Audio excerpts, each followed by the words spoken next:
Guys good morning টাইকেল welcome. আমি চলে এসেছি সাইডে মধ্যমগ্রামে, যেটা বলেছিলাম।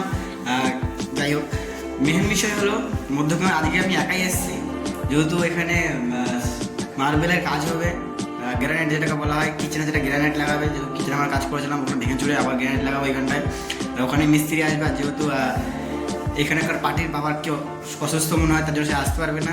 চাবি তো আমাদের কাছে ছিল, তার জন্য আমি নিয়ে এসেছি। আর এখানে টুকটাক কিছু কাজ করবো, আর গ্যারেন্ট মিস্ত্রিরা কাজ করবে। এখন গ্যারেন্ট মিস্ত্রি আসে না, এখন বাজে 9টা, দেখা যাক কখন আসে না আসে।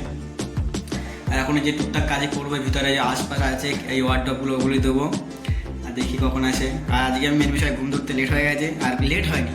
মেন বিষয় হলো কিছুই ছিল না ঘরে, ইচ্ছা করে উঠিনি। চাল ডাল সব শেষ হয়ে গেছে একবার টোটালি। আর রান্না বান্না করিনি, সকালে মুড়ি নিয়ে চলে এসেছি। আর দেখি দুপুরে তো বাইরে খেতে হবে, কিছু করার নেই, এটাই। আর এখানে দুটো অব্দি কাজ করে আবার চলে যাবো খড়দার, ওখানে খড়দার কাজ করবো, সেটাই হলো মেন বিষয়। আর এখন বসে পড়েছে খেতে, আর মার্বেল মিস্ত্রি বলতে চলে এসছে বলে সবাই। আর মুড়ি খাই আর ছাতু, আর যেহেতু সবই শেষ, তাদের মুড়িও শেষ হয়ে গেছে, অল্প কটা মুড়ি আছে। বিস্কুট নিয়ে এসেছি, বিস্কুটও খেয়ে নেবো খেতে পেলে। আর দুপুরে হোটেলে যাবো, খেতে সেটা বাদ দিয়ে দেবো। আর এখন কাজ করি ফার্স্ট গাড়িকে মালিক এসে মালিক কাজ বাজ বুঝিয়ে দিয়ে চলে গেলো, আর কিছুই না। হয়ে গেছে খাওয়ার টাইম, আমি এখন যাবো হোটেলে খেতে। আর ওদের মোটামুটি কাজ কমপ্লিট, আমি দেখাবো একটু করে খেয়ে আসি, তারপরে দেখাচ্ছি কী কাজ করছে না করছে। আর ফার্স্টে খেয়ে আসি।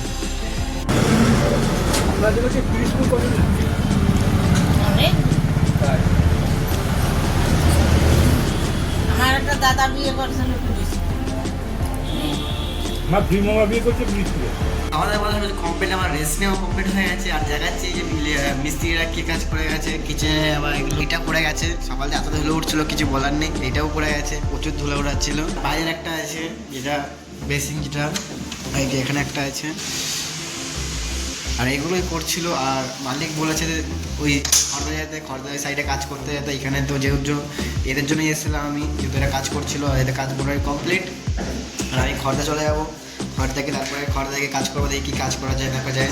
যাই ফার্স্টে খড়দায় যাই ফার্স্ট, আজও নেই ফোন একটুখানি চেটেছি। চলে এসেছি সাইডে, খুব কষ্ট লাগছে, অনেক গরম বাইরে, গরম তো ঠান্ডা গরম ফোন মিক্স, পুরো হাঁপিয়ে গেছি। চলে এসেছি রুমে, আর যেহেতু আমি দিদিবাড়ি কাজ করবো, দিদিবাড়ি যন্ত্র রেখে চলে এসেছি। আর রুমে এসে কাজু কিসমিস, আর কাজু কিসমিস খেয়ে দিদিবাড়ি চলে যাবো কাজে। যা আমার যে চেঞ্জ কিছু করবো না, যেহেতু সকালে রান্না বান্না করিনি, আমি এসে এটাই। আর যাওয়া দিদিবাড়ি কাজ করতে ফাইনালি চলে এসেছি দিদিবাড়ি কাজ করতে। আর এই পাল্লাটা ঝোলাচ্ছি এখানটাতে। আর এখন ধার দিচ্ছে, ধার পার দিয়ে নিই, তারপরে ঝোলাবো। দেখে এখন বাজে 10টা বেজে গেছে অলরেডি। এগুলো শুধু কাটাকাটি করতে এখন দিয়ে কতক্ষণ লাগে ঠিক নেই, এখনো লাস্টে লাগিয়ে নিই। আমি চলে এসেছি দিদিবাড়িতে কাজ বাজ করে সব কিছু কমপ্লিট করে চলে এসেছি খেয়ে দেবেন বান্ধে একবারে। আর এখন যা কতটা বাজে, আমি কটার সময় এসেছি রুমে সেটা কোনো আইডিয়া নেই। আমার রুমে ঢোকার কথা হলো 12টার সময় টাইম, মানে ভাড়া বাড়িতে আসার 12টার মানে 11টার সময় টাইম, 11টার সময় টাইম আসার। আর এখন বাজে 1টা, আমি 1টার সময় এখন এসেছি। যেহেতু আগে ফার্স্টে চাবি দেয়নি, তারপর পরে চাবি বানিয়ে নিয়েছি, সেটা কোনো বড় বিষয় না। এখন আমি এসেছি 1টার সময় কাজ বাজ করে। আর কালকে তো আরও কাজ আছে, অনেক কাজ দিয়ে এখনও কাজ পুরো কমপ্লিট হয়নি, এখন অনেকটা কাজ আছে। আবার ওইখানে যেটা কাজ করছিলাম ওখানেও কাজ বাকি আছে, সব কাজই বাকি আছে। তার জন্য এখন 1টা বাজে, এখন তাদের ঘুমাতে হবে, কাল সকালে উঠতে রান্না করতে হবে। আর ঘরে কিছু ছিল না, দিতে শুধু 2টো আলু নিয়ে এসেছি, কালকে আলু দিয়ে ডাল করবো, আর কিছু করবো না। তো কিছুই ছিল না ঘরে, এখনও কিছু নেই, বাজার করতে টাইমই পাচ্ছি না। আজকে পুরো ঠিক আছে, সবাই good night, tata, bye bye, tata. আজকে ব্লগটা এখানেই শেষ।